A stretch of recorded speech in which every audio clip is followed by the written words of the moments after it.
নবরাত্রি মা দুর্গার ৯ স্বরূপ পৃথিবীতে অবতারিত হয়ে ভক্তদের আশীর্বাদ দেন। শৈলপুত্রী থেকে সিদ্ধিদাত্রী।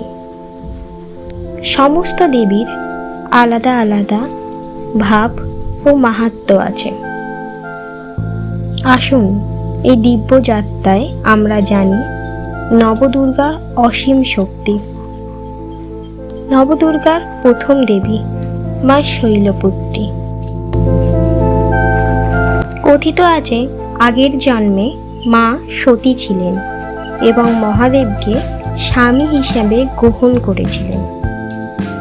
যখন ওনার পিতা দক্ষ একটি যজ্ঞের আয়োজিত করেছিলেন এবং তাতে মহাদেবকে অপমান করেছিলেন, আর সতী দেবী স্বামীর অপমান সহ্য করতে না পেরে ওই যজ্ঞকুণ্ডে নিজের প্রাণ ত্যাগ করেন। পরে তিনি পুনর্জন্ম নিলেন হিমালয় রাজের কন্যা হিসাবে। তাই তার নাম হলো শৈলপুত্রী, অর্থাৎ পর্বতের কন্যা। মা শৈলপুত্রী সাদা পদ্মে আসেন, এক হাতে ত্রিশূল, অন্য হাতে পদ্ম ফুল। তার বাহন বৃষভ, মুখে শান্ত মহিমা, কপালে অর্ধচন্দ্র।